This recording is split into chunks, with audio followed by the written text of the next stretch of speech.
Hello, and welcome back to English number 1. My name is Emily. Thank you for choosing this moment to practice English and relax your mind. In this video, you will practice English using the shadowing technique.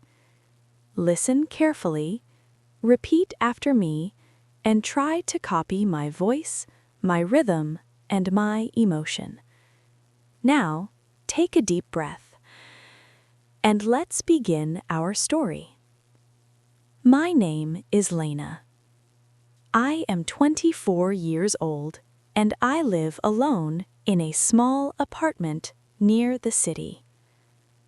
I work as a graphic designer, and most days I come home late. That evening, the sky was dark and the air felt heavy. It was already past 9 p.m. when I left my office.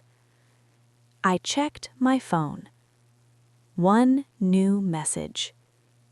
It was from my father. "Call me when you get home." That message made me nervous. My father never sends short messages like that. I walked quickly to the train station. The streetlights were on, and the wind was cold. When I arrived, the station was almost empty. I looked at the board. Last train to my area, 10:15 p.m.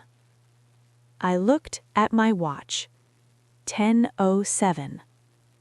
I hurried down the stairs.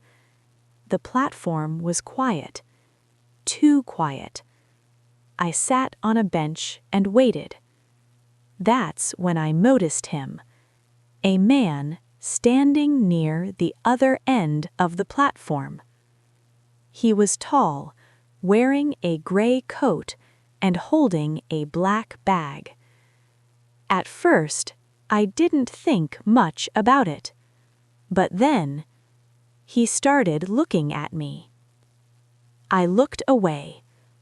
I told myself, "Relax, Lena, you're just tired." But my heart started beating faster. I checked my phone again. No new messages. The train was late. 1 minute passed, then 2. The man moved closer. Not too close, but closer than before. I stood up. So did he. That's when I knew something was wrong. The call. I quickly called my father. He answered immediately. "Lena, are you okay?" "I think someone is following me," I whispered. "Where are you?" he asked. "At the train station, waiting for the last train." "Stay on the phone with me," he said firmly. That made me feel a little safer. The man stopped walking. He looked away and pretended to check his phone. The sound of the train finally filled the air. I felt relief. On the train. I entered the train quickly. I chose a seat near the door. The man entered too. He sat across from me. My hands felt cold. I kept talking to my father. "I'm on the train now," I said. "Good," he replied. "I'm listening." At the next stop, 2 security officers entered the train. The man stood up suddenly and moved to another car. The doors closed. He was gone. When I arrived home, I locked the door and sat on the floor. My phone rang. It was my father again. He told me the truth. Earlier that day, someone had called him. A man asking questions about me. My father didn't answer, but the fear stayed with him. That's why he sent the message.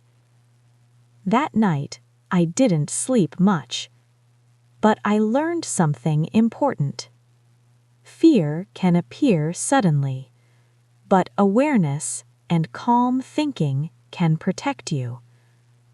The next morning, I felt stronger.